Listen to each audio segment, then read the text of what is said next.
p.m. Thursday, August 10th, 2023. Time for the regular meeting of the Wenatchee City Council. We always start with a pledge to our flag. So, Councilmember Poyer, would you lead us? Yes, please stand. I pledge allegiance to the flag of the United States of America and to the republic for which it stands, one nation, under God, indivisible, with liberty and justice for all.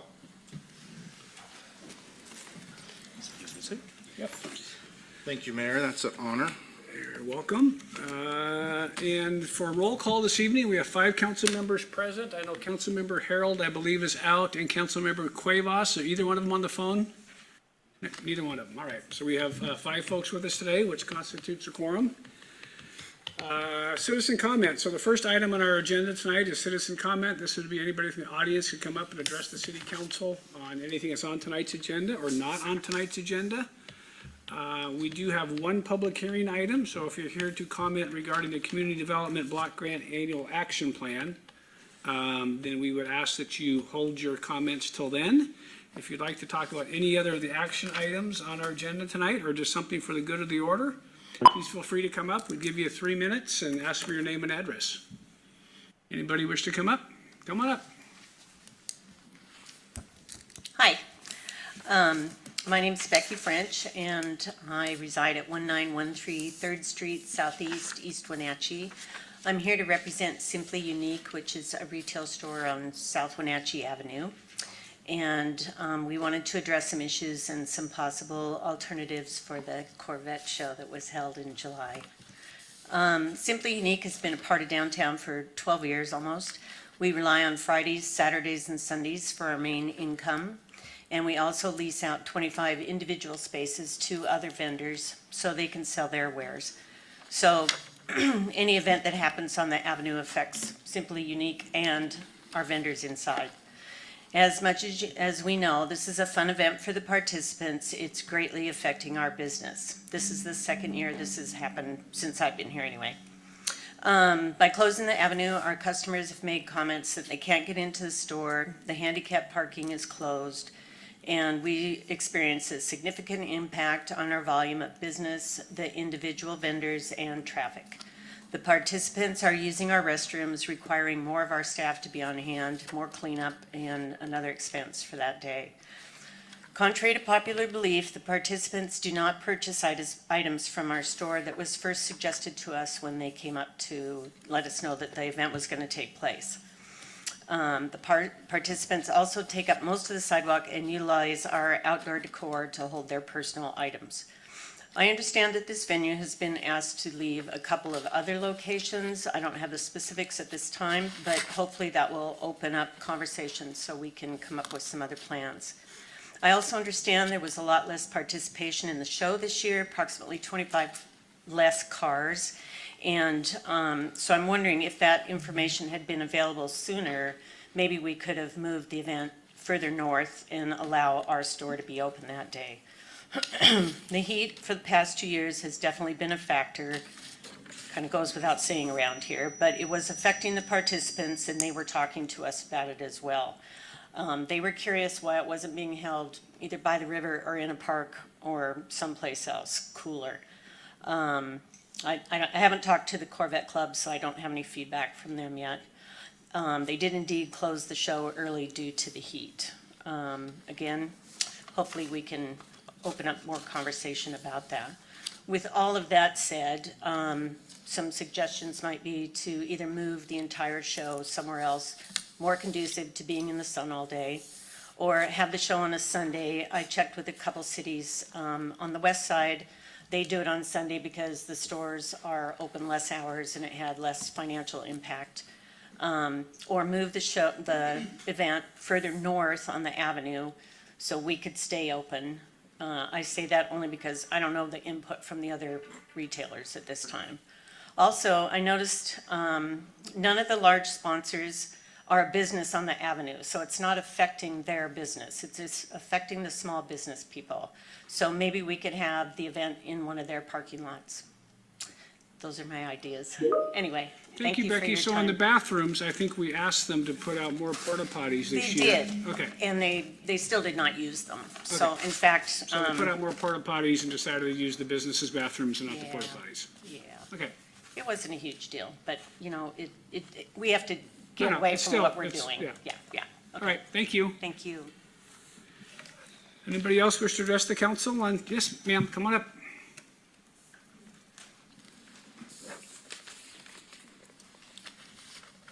Sorry, I had to write things down or I It's all right. get flustered. My name's Lori Nelson. I spoke to Travis. My address is 933 Coolidge Drive, Wenatchee. I got a thing about construction and stuff, about the Denny's whole thing and stuff. Just irritates me. It's like I was born and raised here in the valley. I'm 63, so I've been around for its existence.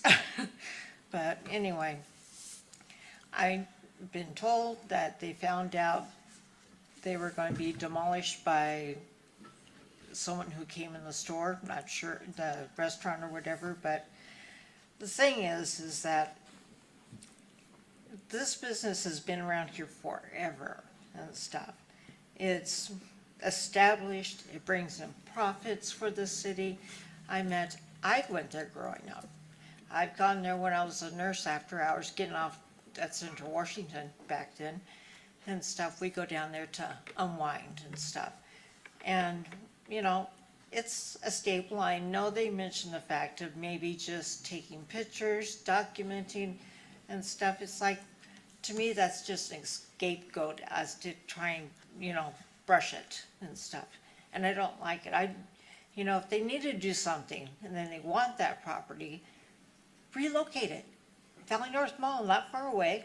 And I know it takes money, but it's better than taking an established business that brings in profit and has been here for over 60 years and stuff, that doesn't want to leave. They want to continue. Families keep going to it. People keep coming in from outside, that have medical appointments from up north. Stop there and eat. People gather there just to catch up with each other, old friends or old buddies and stuff and everything else. It stays busy. You drive by there, the place is busy. It's not as if it's a place that doesn't have income, revenue, or something else coming through it and stuff. It's an established business that's been here forever. As you say, it's a historical type of thing that you want to document and everything, and to kick it out of existence and stuff is like, it's not okay with me. I grew up with here. It's the only last standing 24-hour, 7 days a week restaurant, not this fast food stuff. Restaurant. Sherry's, it's not here and stuff. It went out of existence on both sides of the river. And they serve good food. Families can go there. Heck, I just had a neighbor not too long ago. He worked until 12:30. He chose to go there and sit down rather than drive through a fast food restaurant because he wanted to be able to relax and stuff. And he's done that before. And it's like, it just kind of peeves me to no end of the whole thing about demolishing the whole thing and stuff. And it costs money to demolish it. I know it costs some extra money to move it, but it's something that is worth it and stuff. And rather than taking something and just taking a bulldozer to it and stuff. And it's like with Smitty's. It's like, it's open, but I drove by it. I know it's Smitty's. And all it says is that we're open for business. The sign's gone because of instruction. If you're someone who's not local, it could be a realtor's office for all they know and stuff. Why not, whoever's doing construction or company or whatever, take a big banner, not a teeny weeny whiny one, but a big banner that says Smitty's Restaurant and put in there, because they've lost business. They're struggling. Heck, they survived a fire and different things, but this one's a whole different level for them. and to not have any signage whatsoever as to that they're even a restaurant. It's like, that's gotta be hurting them big time by itself and everything. It's like, help the restaurants out there that are in the middle of some of this chaos and stuff, you know? And the last thing I talked to Travis on the phone about was the construction, the apartment buildings that we talked to on the phone. That they were able to do away with providing the low-income housing on it. It got taken out of the contract, and it's like, why?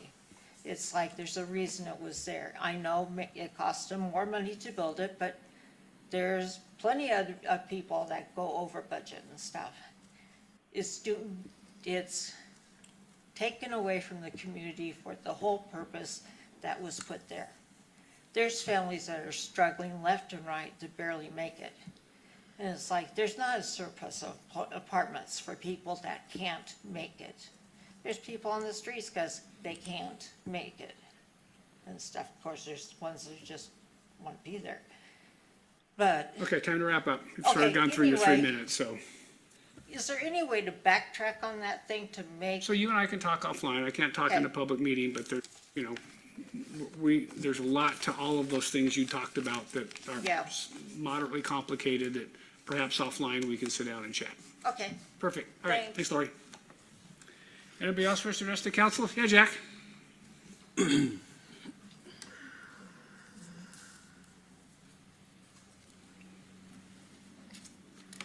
Thank you. Jack Eaton, 1216 First Street in Wenatchee. I'm gonna have your address memorized here pretty quick. I have memorized it. It's only been 14 years, and I've got it down pat. The lady who just mentioned the affordable housing, I wasn't going to mention anything tonight, but I would like to second her interest in affordable housing. I was very disappointed in the entire conversation. Was it 2 meetings ago? I think a compromise should have been reached, but instead, I think you gave the builder, the developer, whoever the party was, everything they wanted, and you shortchanged the low and moderate income households in Wenatchee who reasonably could have counted on affordable housing. I believe I saw online, Mr. Mayor, that you had touted the 84 units about a year and a half ago when it occurred.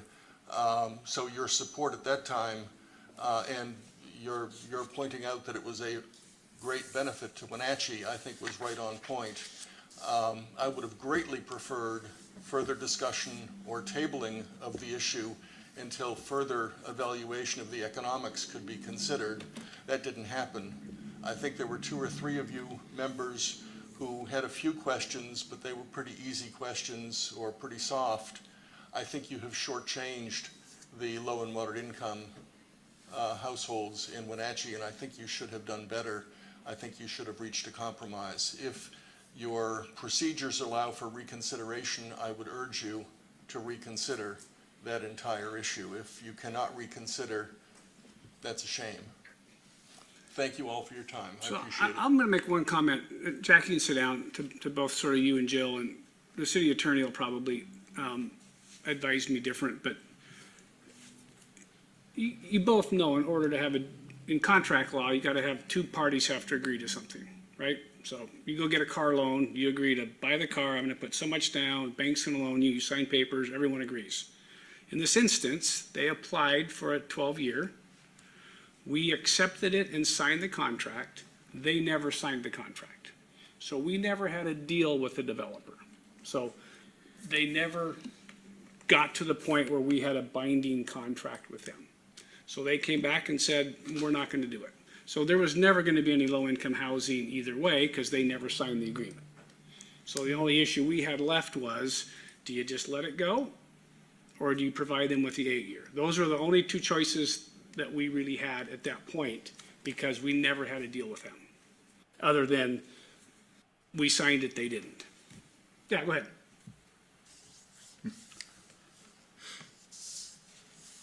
With apologies, I don't recall that being part of the public meeting.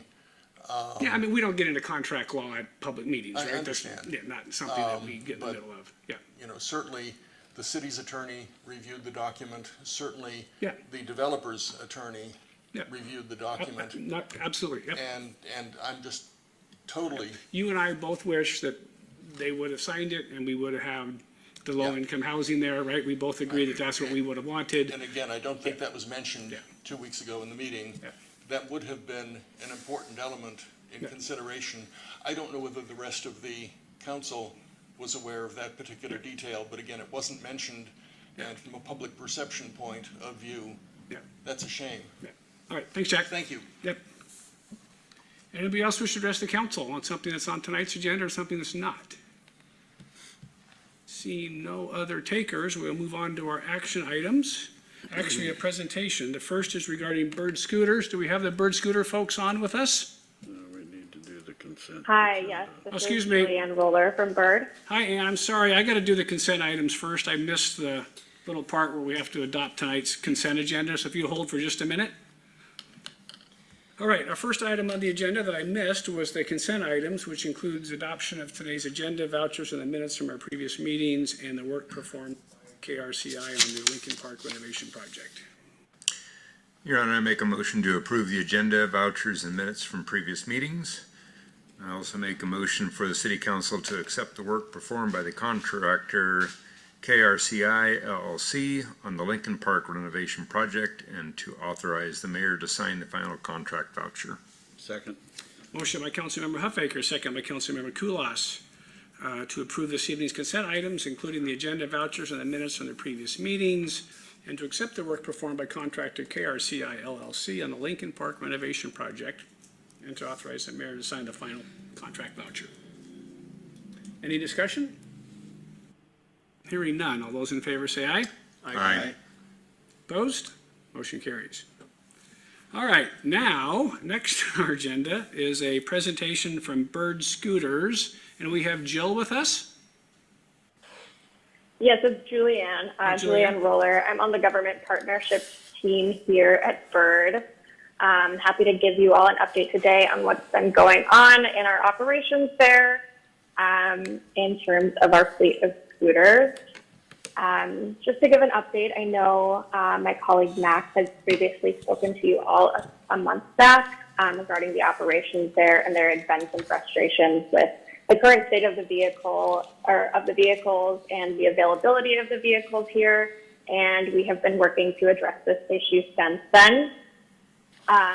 One of those things being hiring a new fleet manager, who is actually someone that was a fleet manager in the previous year of 2022 when operations were running a lot smoother. So we're really excited to have him back on board and get back up and running here soon.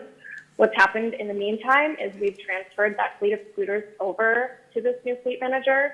And what he has been doing in the meantime is repairing these vehicles, making sure they're in the best working condition so we can maintain a quality number of scooters available to residents of the community and make sure that it's a reliable mode of transportation. So that's been going on the past couple of weeks or so, and they should be back out on the road very, very soon. And that's sort of what we're hoping to do here. And I want to, answer any questions you all have as well. But that's kind of where we're standing now. I know there's some frustrations. I'm happy to address anything that's come up.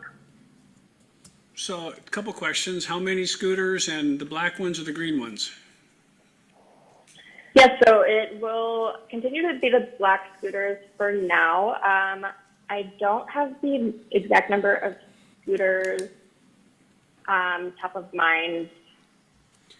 I'm not sure if Ann is there, if she 40 or knows so the typical this number year. that we had. Down to 24 or something. Down to 24 maybe this year, and maybe as many Then as they- 60 or 80 last year? Said by the end of August, Yes, reach a certain number. Okay. so we'll be looking to get back up to that higher number here.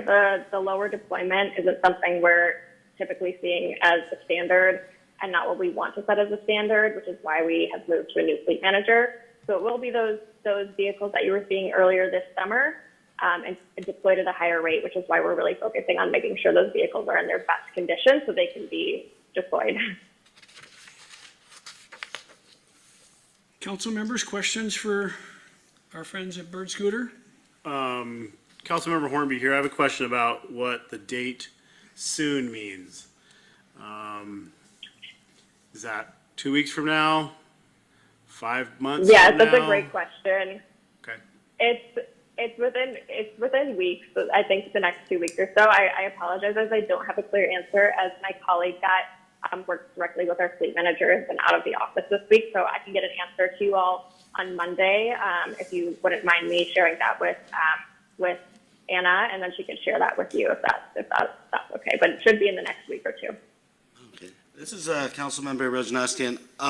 So yeah, if we could also get an idea of the size of the fleet, just remembering last year having over 100 scooters and then going down to less than a couple dozen, it was such a big difference without us getting any, warning about it. So we just if we could also get information on the number of scooters that will be available, that'd be nice. Definitely, very much understand that, and we will be increasing that number of deployed vehicles for sure. I'm not sure the exact number, but I would anticipate you being correct in kind of the 60 to 80 range consistently, but obviously as various conditions are happening throughout the city, whether it's weather or just kind of general activity of the summer, that number does fluctuate, but that will be kind of our consistent goal. This is Councilmember Poyer. As you know, there's frustration here. We either want to do this or we don't. So we got to get something figured out, or it just doesn't make sense for me sitting here saying yes, because people have given up a lot of time and effort and consideration for business owners and to promote it. So I'm having a little frustration, so I don't know what other council members here, where they're at on this. I'm not going to speak for the council, and this is the mayor, and I'm not going to be the mayor next year, but, and I don't mean to say this in a negative way, but I'm just going to be honest with you. If this doesn't get rolled out in a way that's meaningful to the community, I have a hard time thinking that next year is going to get renewed. So my gut feeling based on what I'm looking at in the room. So I think you guys have one more shot at getting this right in whatever manner that looks like. Yeah. Council members, I'm not trying to speak for you because I don't get to vote, but that's sort of what my gut is telling me, is that you got Tony, who we like and did a great job last year. Whatever these next couple of months look like until we get to winter time, you guys better knock it out of the park. That's completely fair. Again, completely hear your frustrations with the program, and that's not kind of what we want to set the standard as. We're really hoping that getting back up and running with Tony is going to show what we've been able to do in the past in Wenatchee, and we're really hopeful that it's going to be back up and running at the quality that you guys are used to, and keeping that consistent here, where we do really value our partnership here and want to make sure we're being good partners. Yeah, Keith, something to Yeah, add? Councilmember Huffaker, my curiosity if you've worked on a method for preventing underage riders at this point, if that's a plan has been put into place to try and prevent them. Yes, that's a great question. I spoke briefly with the city about this earlier this week, and not sure kind of how this has been addressed within Wenatchee in the past for our operations. We do require all of our riders to be 18 and older, as you know, and they do have to sign agreements to verify that they are over the age of 18. If they do not do so, they are in direct violation of that agreement.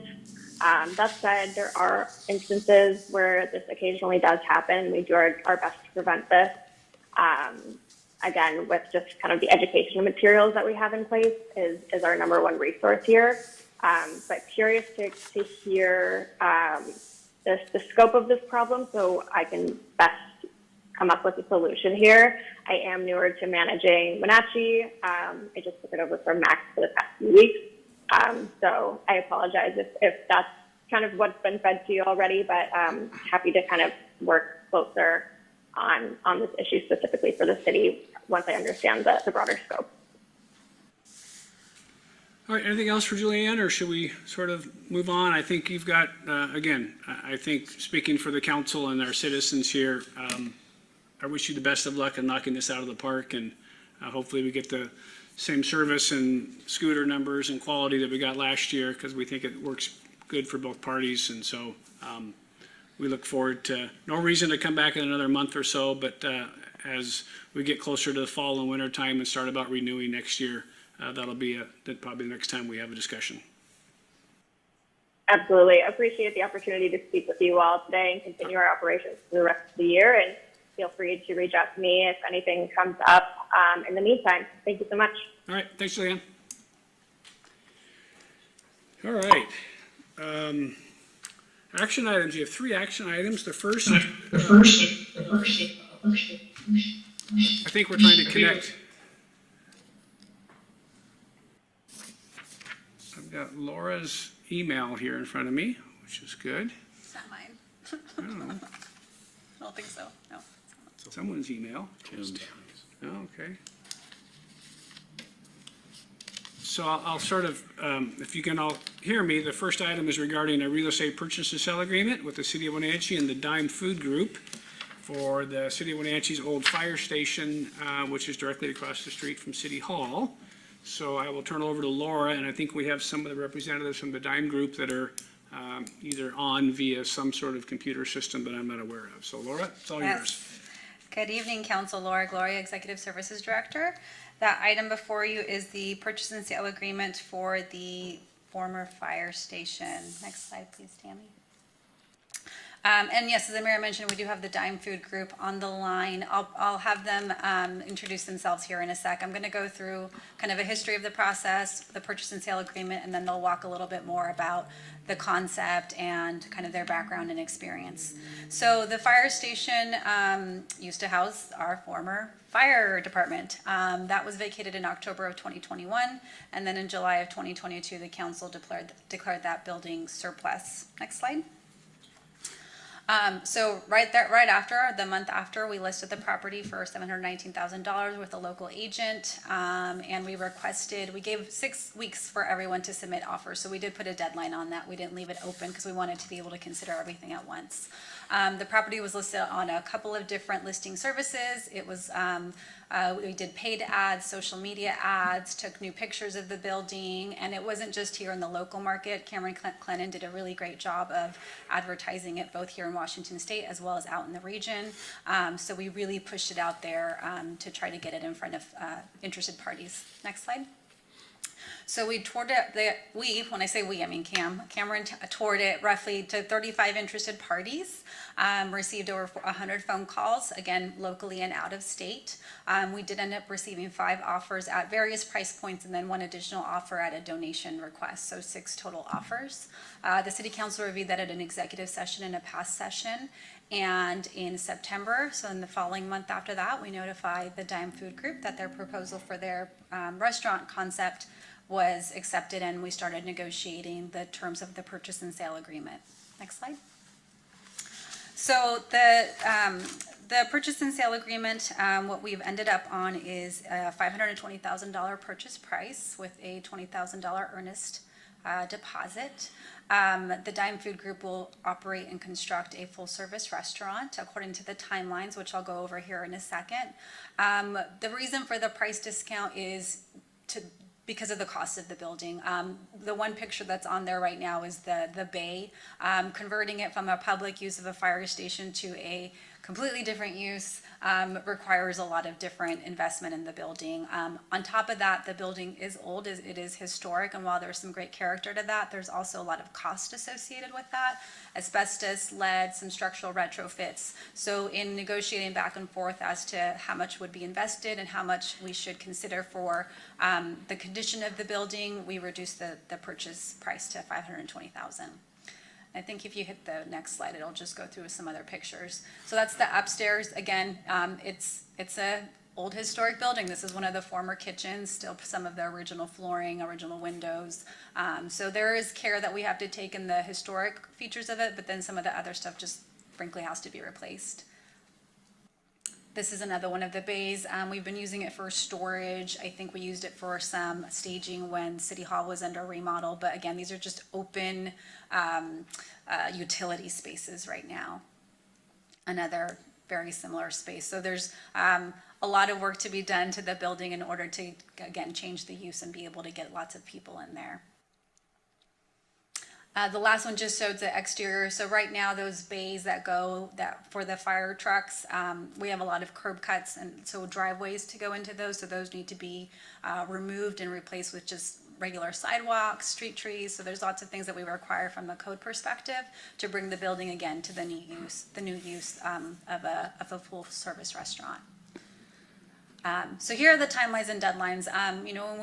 When we were discussing the purchase and sale agreement with the council specifically requested timelines, deadlines. How do we make sure that there are specific measurables to get the project moving? So that's kind of what I've jotted out here. The estimated dates that you see in that third column, I calculated out how long would it take if they used up all of the time? So if they used up every day that they had, when would we get a full service restaurant open? So that would be May of 2026. That's sort of your worst case scenario. So feasibility period, they have 90 days once they sign this agreement or if the city council approves it. After that, they have 120 days to basically go through the permitting process, so through the building permits, get all of their permits and orders to actually build it. And then they also have to submit for building permits within 60 days of that governmental approval period. So we want them to get moving, right? We want them to, hey, you've got your feasibility period. We want to see some movement. Submitting the building permit application is a big piece in that. I know they've already been doing a ton of work with their architect.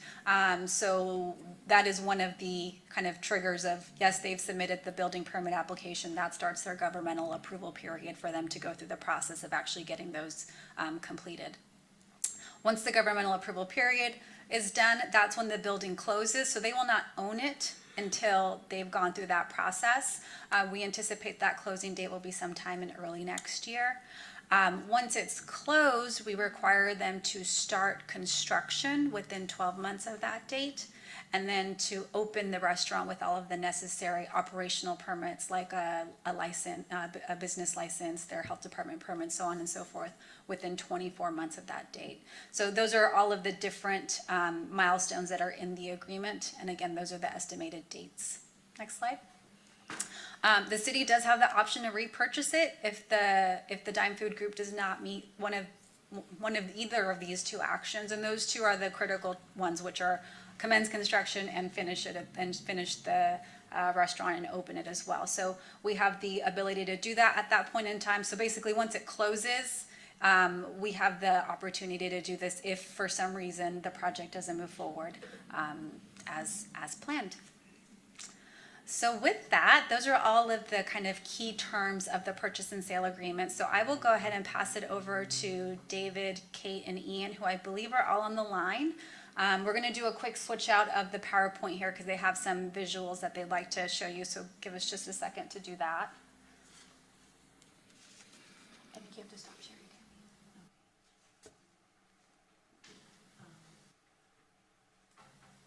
David and Ian, are you there? Yes, we are here. Excellent. How was cherry harvest?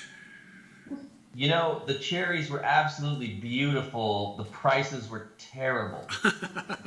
Welcome to farming. Yeah, I mean, this is every year it's something. But it's the first year in it, you know, there wasn't heat, there wasn't a freeze during blossom. The cherries were at least beautiful, so we got to use a lot for the restaurant. Oh, there you are. Which is important for us.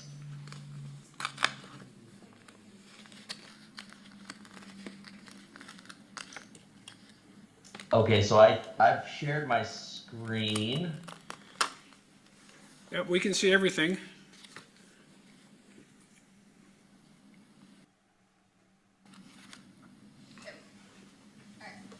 All right, I think you got it.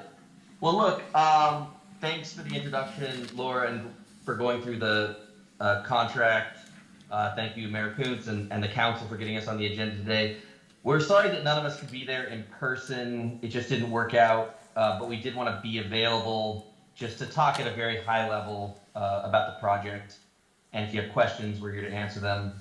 we've been in some form or another working on this project for almost a year now, and we're really excited to take the next step. I think we're going to start with, who are we? Who are these guys that want to buy the fire station? Well, we're a family operation. We're Dime Food Group. We opened our first restaurant, 8 Row, which is a cherry term, in 2019. And we're very excited to start a new project. We're really particular about what we work on. We're interested in opportunities that are meaningful and important to us and that excite us. My brother David, the chef, and I grew up on a cherry orchard in the Wenatchee Valley. We graduated from Kashmir High School. And when we heard the firehouse was going for sale, we just knew immediately that we were going to downtown Wenatchee. It was always our plan to bring our business back home, and this needed to be our next restaurant project. I have Dave and Kate with me. I think I'll let Dave introduce himself. I don't think you can see him with the presentation going, but you'll be able to hear him. Thank you, Ian. Appreciate you. And again, thank you guys so much for taking the time for us today. Like Ian said, my name is David Nichols. I kind of lead the culinary direction for Dime Food Group. Like Ian mentioned, a graduate from Kashmir High School. Upon graduation, I moved to New York to go to culinary school. Spent about 14 years in New York, opening several restaurants for multiple restaurant groups. 7 years ago, I moved to Seattle. Ran and opened multiple restaurants for some great chefs. Like Ian mentioned, Dime Food Group opened our first restaurant in 2019. We kind of clawed our way through a couple of cruddy years of the pandemic, and then rewarded with 2 James Beard semifinalists in 2022 and 2023. And we are just kind of happy to start this new project here in the Wenatchee Valley. And I'm going to pass it on to my lovely wife, Kate. She's going to talk some great things about herself. Hi, y'all. I'm Kate. I do basically all of the people side of our restaurants with guests in the front of the house, and then also a lot of our kind of employee-facing things. I am not from the Wenatchee Valley, but I have had an opportunity to hang out there in that great land y'all have with these boys and our family here, and I'm falling more and more in love with it every year that I'm here. I also lived and trained in New York a long time, made it out to Seattle. I'm originally from Texas, but have been in Seattle about 5.5 years. Like I said, I do the people side of things. I've worked in restaurants and hotels for 20 years. And then natural or unnatural progression, I'm not sure, but I've also entered the mental health field in the last 5 years. I have a master's degree in mental health counseling, and I'm a licensed, fully practicing therapist as well. Professionally, we're really excited as the Boys Club to get out there and do this restaurant, if y'all will have us. David and I also welcomed our first child a month ago. His name is Julian, and so on a very personal note, we're also super excited to get our family out there and experience what you guys experience. Back to you, Sir Ian. Thanks, Katie. Right, so I'm Ian. I'm David's brother, Kate's brother-in-law. I actually studied physics, and this brought me to a career in quantitative modeling and software development, which would eventually send me to London, where I'm speaking to you right now. So I don't have professional experience in restaurants, but I have a lot of experience as a customer, and I've obviously been, following my brother forever. So I look after the business side of things and the operations and project management like this. And just that the three of us are together, we really complement each other extremely well. And let's move it along then. So, a lot of things are happening in Wenatchee. Things have been happening. I feel like when we were growing up, we always felt it was kind of like the Shire, and it was the best kept secret. It feels a little more like the secret is out now, which isn't a surprise. The region is blessed with incredible natural beauty, natural resources, and we're just convinced that Wenatchee should be home to the best restaurants in the Pacific Northwest, and that we're taking a step towards that today. Hopefully, that is simply our goal. I want to hang some photos in front of you from our concept board so you kind of know what we're thinking. The interior of the fire station is obviously stunning, the bones of it, and it's spacious, and we really want to lean into that, have a big open restaurant. We want to honor the history by using original materials, and we want to bring in a lot of plants and keep the space verdant. We want to call to mind an orchard in the summer, and the space is going to be built around an open kitchen with wood-fired grills where we're going to do a lot of the cooking in open view of customers. We want people to see the flame and taste the flame. As this is a fire station, we kind of want to bring that point into the cuisine. But as we talk about the cuisine, this is the thing that people ask us most, like what kind of restaurant is it? And you know, the concept is based on the cuisine of the Washington orchard. It's a direct culinary expression of Central Washington orchard communities. And what that means is we're going to showcase actual produce and farmers from the region. And specifically, we want to incorporate actual tree fruit into dishes. Wenatchee is the apple capital of the world. Another like pillar of the concept, you know, we want to incorporate ingredients and flavors imported from Mexico when appropriate. These flavors are imported by the many immigrants who they work in the orchards and make the economy possible, frankly. And you know, when people visit Wenatchee and eat at Brigade, we want them to be engaging with the valley in an intimate way. The food, our staff will be telling a story about orchards, that it's just going to come up because that's what we're going to serve, that's what you're going to eat. We're going to describe the dishes, and we think that's important. We also want this cuisine to feel like it. You know, we want the community to feel like it belongs to them. We've invented this a little bit in the last few years, but we think the community will really love this. So, just really quickly, what does it mean to cook with orchard fruit, right? These are actual dishes that Dave had made. These are pictures of his food. You know, we've got an apple cider brine on that chicken, an apricot mostarda, a pear chutney with that duck. On these vegetarian dishes, we have van cherries, Bartlett pears, and Fuji apples, all from our own orchard. These are just some fun dishes, all made with apple. And just for the record, that fried chicken sandwich with habanero apple butter is surely the best thing I've ever put in my mouth. So I'm excited to get that on the lunch menu. So we're excited to transform the corner a little bit. We want to make it very green. I know Laura mentioned that we're gonna up curb those entrances onto Chelan. It's going to give us ample space to plant trees and landscape, and we're really excited about that. We want the outside to flow into the inside, and both have this green, verdant element. And with respect to the history, the station is a significant work by Ludwig Solberg. It was completed in 1929. He's done a bunch of buildings in Wenatchee and all over the inland Northwest. It was added to the Register of Historic Places, I think, in 2004. And so we're really excited by the opportunity to honor a historic building, and we want to highlight the history. And I just want to show one example of what's in our plans. We actually want to revert to the original four-door design. So what this means is reconstructing these two pilasters in between the two pairs of doors, and then repositioning the original lights back to their original position. It gives us more options. We'd like to keep those doors open when the weather and season permits, but having four smaller openings gives us more options, potentially energy saving. And then, we just want to touch on the economic impact. I think, there was so much talk about this during the pandemic, that restaurants are just little economy engines. We take in a lot of revenue and then we just spit it back out into the economy.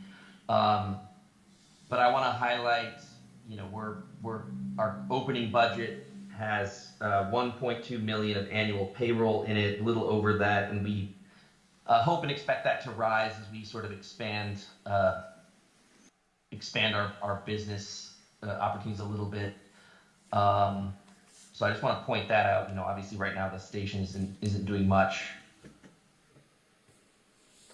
So, this has just been a quick overview. I want to thank you guys for giving us a chance to talk about the project.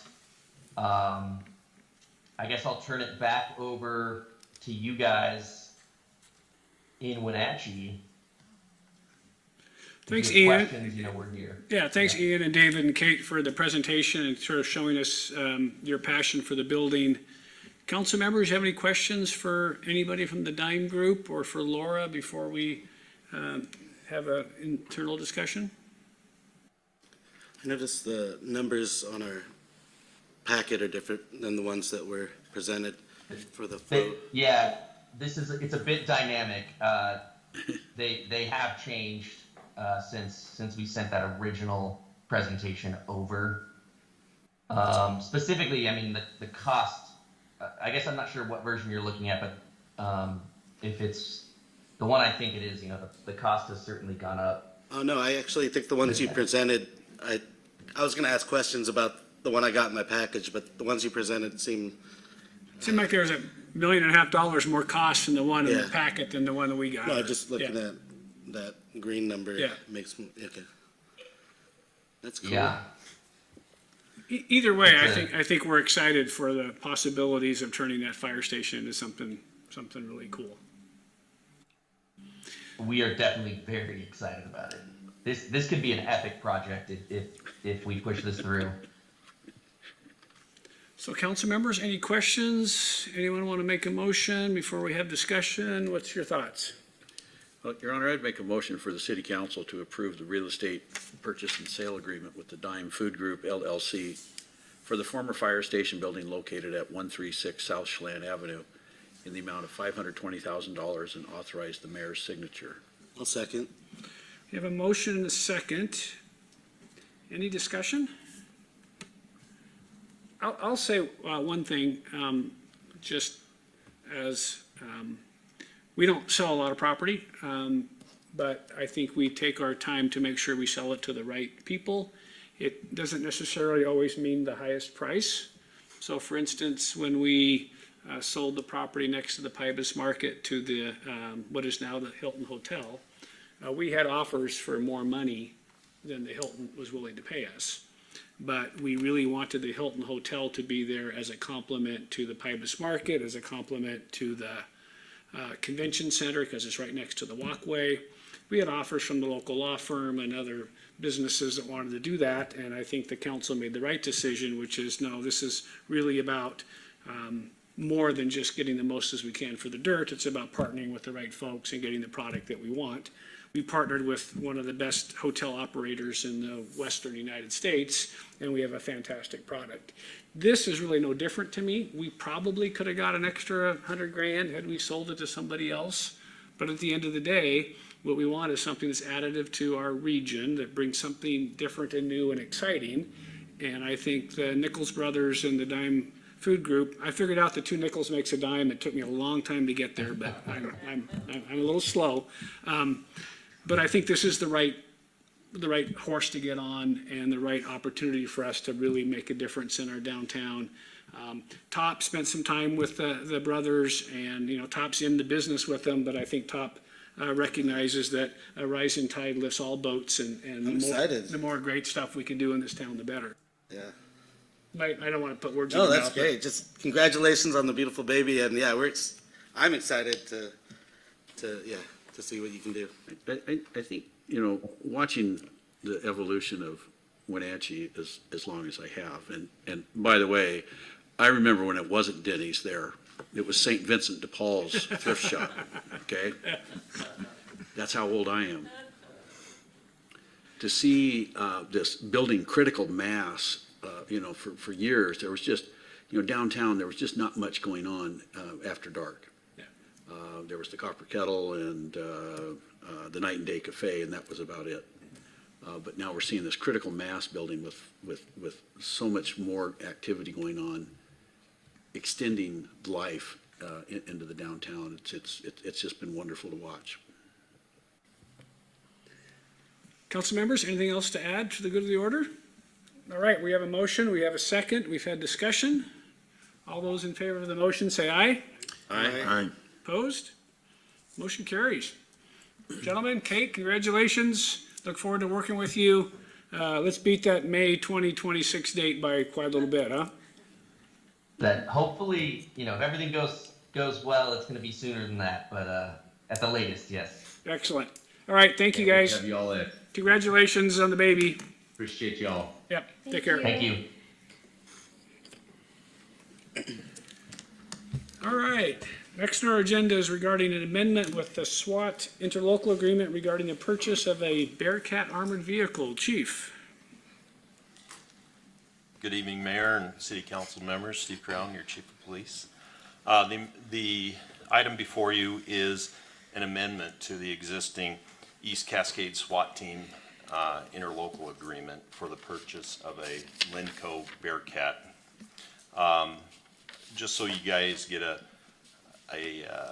idea of what they look like. I know the Finance Committee has already seen this today, but I think it would be worth kind of going through.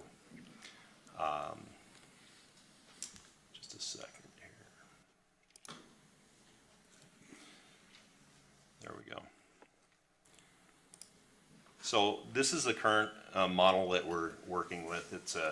It's what's called an MRAP. It's a military vehicle that is actually surplused from the federal military.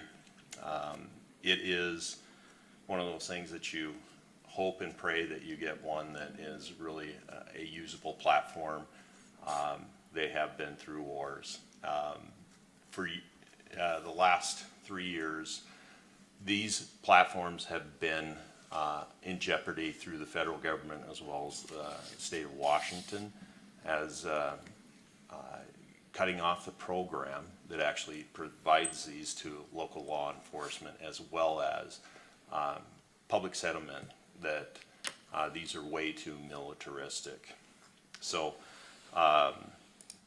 local law enforcement partners, Chelan County, Douglas County, East Wenatchee, and Wenatchee agreed that this is a better platform to be working for. This is made in Maryland. It is a specific to law enforcement vehicle with a lot more capabilities that are designed for law enforcement and not military. So this platform basically provides that safety and security to our teams, and they're very important to give that time, distance, and shielding between an active event and our officers and civilians as well. So this is, you can see that it has a much lower center of gravity than some of those large machines that you get from the military. What you're being asked to approve is the agreement that once this thing is built, it takes 12 months to do so, that you can see the breakout between East Wenatchee, Chelan County, Douglas County, all proportioned out, economy to size of agency, and the price for the vehicle itself is $397,402.85. While working out this interlocal agreement amendment, we've actually had to go back to the company and ask them to give us another quote, because we wanted you guys to have the latest quote. The price didn't change, but the quote is good for 90 days. And again, the factor of approving this now starts the purchase order process, and they can start building the vehicle, and in 12 months, hopefully, we'll get our delivery. Once it's delivered, we'll do an inspection, and then we'll have a certain amount of time to make good on the full purchase, and our partners will reimburse the city based off of those breakouts. Are there any questions? Chief Crown, I think it's important that how it started was legislation, and maybe you could just briefly explain why we're looking at this in the first place. Sure. In 2021, when some of the police reform measures were being contemplated in our state legislature, one of the biggest bills that we saw that came out of there was a bill that limits the use of militaristic equipment by local law enforcement.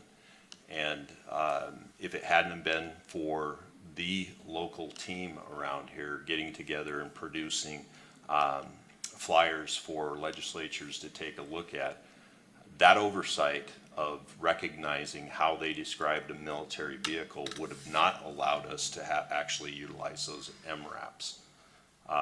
Even our 40 millimeter launchers that are non-lethal ways of controlling suspects, those would have been outlawed as well. So a lot of work on the behalf of the Washington Association of Sheriffs and Police Chiefs and the local team really kind of turned the tide on that. I don't think you can necessarily rest on your laurels for that issue.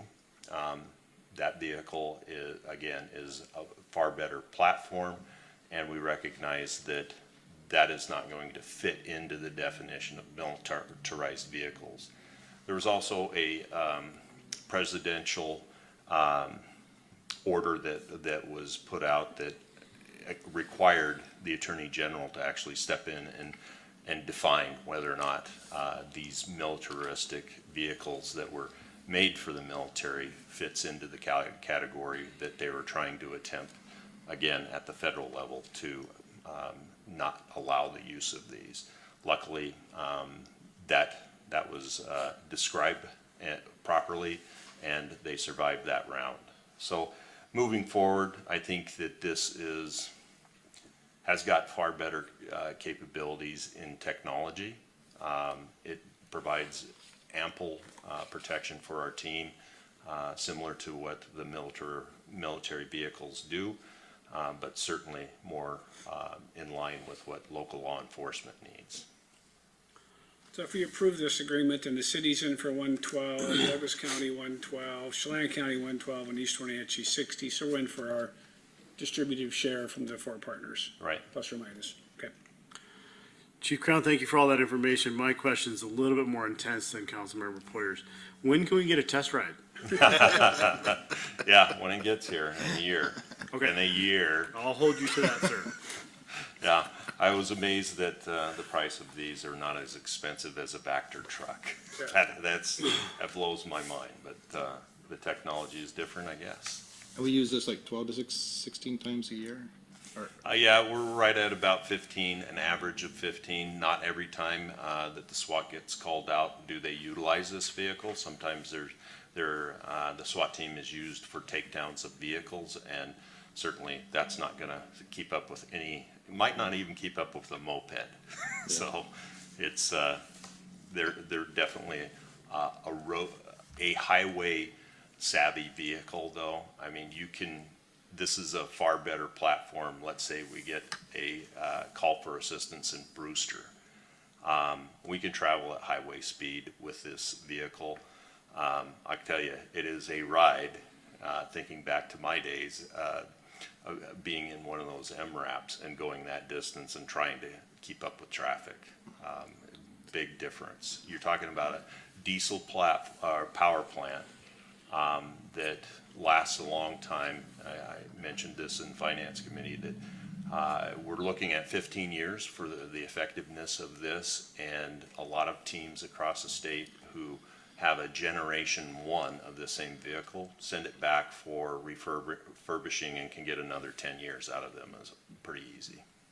This is kind of a safety concern too, obviously for our future. I want to make a motion for the city council to approve and authorize the mayor's signature for the amendment to the East Cascade SWAT Team interlocal agreement, which reflects the initial purchase for the Bearcat armored vehicle and the subsequent reimbursement by the partner agencies. Second. Motion by Councilmember Poyer, second by Councilmember Hornby to approve and authorize the mayor's signature for the amendment to the East Cascade SWAT Team interlocal agreement, which reflects the initial purchase of the Bearcat armored vehicle and the subsequent reimbursement by the partner agencies. Any discussion? Any questions for the chief? Chief, I just had a couple questions on the maintenance of the vehicle. So does this come with normal spare parts and things like that? Because this is not something you're gonna take to Cascade Chevrolet and get serviced, I'm imagining. Actually, the truck parts are very similar to a lot of the platforms that we're using in the city.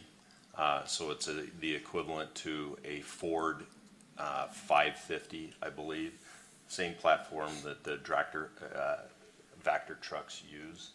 So brakes service is very easy. We have it set up to where the combined fund that goes to East Cascade SWAT Team will pay for the maintenance on it. So the city would not be on the full hook for any of the maintenance moving forward. Okay, thank you. You bet. All right.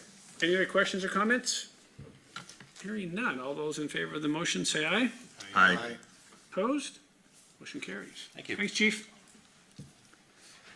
Mr. Aaron Kelly, we are going to reject a bid for some improvements to the third floor. Correct. Good evening, Mayor, City Council members, Aaron Kelly, Public Works Operations Manager. I'm here tonight with the bids for the Department of Enterprise Service Tenant Improvement Project number 2321. Currently, we're in a lease with the Department of Enterprise Services for roughly 4,700 square feet on the third floor. Can you put that in English? 4,700 square feet? No, the Department of Enterprise Services. So Attorney it's General's basically the office. state with the AG's offices. They're gonna be responsible for these tenant improvements. So as we went out to bid, we were estimating, or before we went out to bid, or before design even, we estimated the cost to be about 600,000. During design, it came up with some other electrical and mechanical components that were closer to about $900,000. As we increased, of course, we still wanted to go out to bid to see what the actual prices were. As we did, they come back with the apparent low bidder being at $1,125,000. And after reviewing this with the Department of Enterprise Services, they would request that we reject all the bids since they're paying for the improvements. And if we reject tonight, what's next? So we've already been in some conversation with them, basically on how to either redesign the space or make some changes, try to be able to reduce some costs to potentially go back out to bid again, and to basically hopefully get a space and a price that they can accept. Right? Any questions? I know the Finance Committee just saw this earlier today as well. Any questions from the council? If not, I would entertain a motion. Your Honor, I'll move for the city council to, I'll move for the city council to reject all bids received for the Department of Enterprise Services tenant improvements. Second. Motion by Councilmember Ojanasti and second by Councilmember Hornby to reject all bids received from the Department of Enterprise Services regarding tenant improvements. Any discussion? Hearing none. All those in favor say aye. Aye. Opposed? Motion carries. Thank you, Aaron. Thank you. All right, we okay to keep going? You want a break? We're almost done. All right, perfect. All right, so we have a public hearing regarding our Community Development Block Grant Annual Action Plan. For public hearings, we will first hear from our staff. We will ask questions of staff. Once staff is done, we will turn it over to the members of the audience who would wish to comment, and then back over to the council for any action they may be willing to take. So we will turn this over to Mr. Glenn DeVries, our Community Development Director.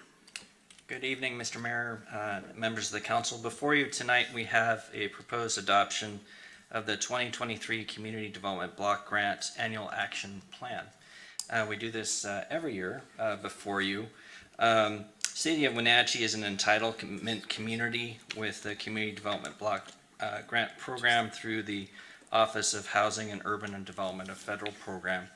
We receive about a very similar amount each year. It's a little different every year based on a formula, but it's this year the amount is $252,354. In order to receive and spend these funds, we have to adopt our annual action plan. That plan then speaks to the use of those funds and then any funds that we have as carryover funds from the previous years. The annual action plan also specifies what we're going to use those funds for and the time period beginning in September 2023, extending through August of 2024. At the direction of the Council and the Public Service Committee at previous work sessions, City staff has allocated all available funds to public infrastructure projects such as sidewalks and ramps. The city consultants and also HUD staff members have recommended that we really focus these funds into a singular project every year. The use of these funds and administration of them is very time intensive. So if you do one single project, it really limits the potential for errors and the amount of staff time. And since we're not receiving many funds, applying them into one project like this helps us be more effective to serve low and moderate income households and implement our 5-year plan efforts. So the proposal before you in the annual action plan would take a total of $687,000 and $423. $687,000 and $423 to use for the following items. One, up to $50,470 for program administration and planning. What we use that for is consultant, our CDBG consultant. We probably won't use that much in funding, but it's available should we need to. And we don't use any for staff time. And all the remaining funds would be used for pedestrian infrastructure and facilities. Community development and public works staffs have been working in partnership in a coordinated effort to fund and complete pedestrian infrastructure facilities and improvement projects. Funds for 2022 were completely spent on sidewalk repairs. So tonight we'd propose that you'd consider adoption of that annual action plan. We would need to adopt this tonight in order to receive the $252,000 roughly dollars for this year. Happy to stand for any questions you might have. So are we gonna build new sidewalks with this money, or are we going to repair old sidewalks with this money, or a combination of both? It could, all are possible. All of the above, We okay. work with Public Works to determine how to use those funds. They come up with projects. They do follow all the guidelines because there are a considerable amount of guidelines, but they're used to working with federal funds and federal projects, and so they're able to do that where we're not. So it's a partnership. We manage the plan and the program. We submit it once they put up all the details together, and then they spend the funds. Excellent. Any questions for Glenn? All right. Any members of the audience wish to address the city council on the public hearing item regarding the adoption of our community development block grant annual action plan? Seeing no customers willing to comment, I will turn it over to the council for any action they may be willing to take. Your Honor, I'll make a motion for the city council to adopt the 2023 Community Development Block Grant Annual Action Plan as presented. Second. Motion by Councilmember Hornby, second by Councilmember Kulas to adopt the 2023 Community Development Block Grant Annual Action Plan as presented. Any discussion? Hearing none. All those in favor say aye. Aye. Opposed? Motion carries. Thank you, Glenn. Mayor's report. I always generally start in my calendar, figure out what happened since the last time we met. I think since the last time we met, Top fixed dinner for Senator Leas. It was amazing, so thank you for doing that. And I think he enjoyed his time here. We had National Night Out. Chief left. I thought it went really well. I went to all 3 spots. I was at both Rotary and Washington, and then ended at the annual party at Cafe. I don't know if they do that every night, but boy, that place is a rocking and a rolling, let me tell you. So I thought that went really, really well.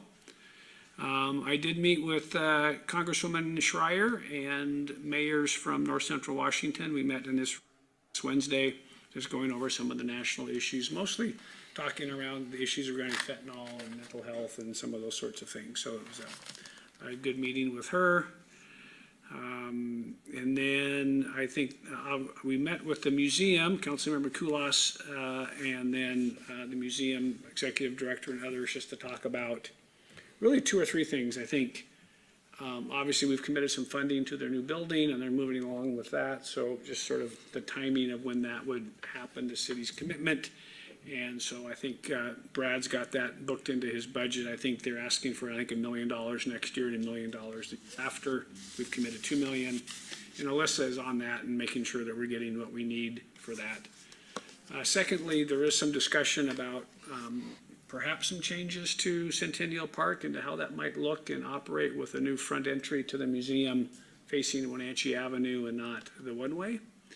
And then we talked about maybe changes to the operating agreement to some degree going forward in terms of our contribution to them. So there's sort of lots of moving parts. I think they will come and visit you guys sometime soon, maybe in the next month or so, to get you updated on sort of where they're at. But we had a very nice discussion with them. I did attend the Tri-Commission meeting yesterday afternoon. Tuesday afternoon, and as I told the group, I think that will be my last Tri-Commission meeting. They generally meet once in November on sort of legislative updates, and that is one that I probably won't attend. So that was that. And then last night, the chief and I represented the city at a meeting regarding homelessness, a public meeting regarding homelessness at the Pybus Public Market. So that was attended by 30 or 35 folks. We had Kevin Overbay from the county, we had Rachel Todd from the YWCA, myself, the chief, and one other lady. So I think that's really gets me up to date. Laura, anything to add from your perspective? Yeah, we got two award letters today, one of which is we received $65,000 for the North Wenatchee redevelopment project from the county's CPIF program. So thank you to our friends at the Chelan County. And then we also received $1.5 million for the South End pedestrian bridge extension project from the Chelan Douglas Transportation Council. Thank you, Mike Poyer, for getting that for us. Yes, so those are continuing efforts to fund the projects that we have out there and looking to other sources to help with that. That just tells you how good our staff is. The rankings on it is unbelievable. They gave full funding for the top two, and we were number 2 in that ranking. So that just how impressive the Wenatchee staff is to come up with that. And it was a great presentation. And it's a tough meeting. You have all the mayors there and commissioners, and they're working for their own projects. So I'm very proud of what Wenatchee did to get that $1.5 million. And we'll have to keep looking for money. I think the two pedestrian, we got 10 million in the infra grant for that. This 1.5 gets us to 11.5, and I think the engineers are thinking, 13 to 15. So we'll have to look, which is why the pork chops that you made, Senator Leas, will be very important going forward, because we'll be asking their state legislatures for help. So, council members, anything to add for the good of the order? So solid waste met Tuesday. Unfortunately, we didn't have a quorum. Okay. It's getting harder and harder to find people during the summer. One of the things coming down the pipe is the requirement for more recycling, and it's going to start hitting our larger restaurants first. They're going to require anybody over, and I'm trying to remember the number, it was 60 cubic tons or pounds. I don't remember the number, but yeah, that's coming soon. There's been a pilot program out there, and I know some of the restaurateurs participated in that, and once the price went to its full amount where there was no incentive to do it, it's a whole lot more expensive to haul it to Winton to get recycled. So, and then I don't think they're considering the carbon footprint of what it's going to cost to haul things that far in big trucks. So unfortunately, that's coming soon. Will that include glass or No, again, it's, right now, it's food waste. Oh, I see. Glass is something that'll probably be coming down the pipe again in the future. We have several programs around the valley that are still doing that. There's the one up in Chelan run by Rotary. I think there's a group here in Wenatchee that's also interested in doing it as well, where they're grinding it up and selling it as like a sand product. So. Councilmember Kulas, Hornby, Top, anything? I had Community Action Council Board meeting yesterday, and we got to tour the new facility as it is right now, and it's going to be really cool. They're An going to be incredible C&O nursery building? so they're going to be able to, just have a bigger operation and help a lot more people. They already moved their weatherization program over there, and now they're working to build out to get the food storage. But it was really cool. Excellent. Just an FYI for next week, on Wednesday, the 16th, is Richard Durock's retirement celebration after I don't know how many years with Link. It's 5:30 to 7:30 at Watercourse Cider in downtown. Don't forget that next Thursday is a special meeting of the Wenatchee City Council, where we will both take some action items and also have some other items that would normally be part of a work session, so we're going to double dip next week. And then we will not be meeting on the 24th, as many of us are going to be out of town in different various places. And then again, we won't meet for quite a little bit. It'll be September 14th again before we meet again. So, yes, sir, Mr. Travis. So you're done. Yes, I'm fine. Thank you.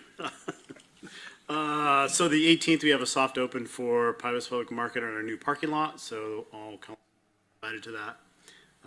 Just a quick ribbon cutting. The project is probably 90% complete, but we still need to finish up landscaping, some of those fine things, but we should be able to open the parking lot on the 18th. Excellent. I know it's been tough down there with us paving the road and you guys doing your paving, and now we've got the underpass shut down, so I know it's been a mess, but give us another week and that will all change, and I think we'll be back to as normal as we can be down there. So thank the community for its patience, and hopefully Pybus is holding up pretty good. I heard last Sunday he couldn't even get in the place, so. They still know how to find it. Yep, they still know how to find it. And I park next to you in our parking lot sometimes. There's just two of Our us solo there. parking lot, Yeah. Worthing Street parking. Yep. It's a great place. All right. With all of that, we are adjourned. We'll see you next Thursday.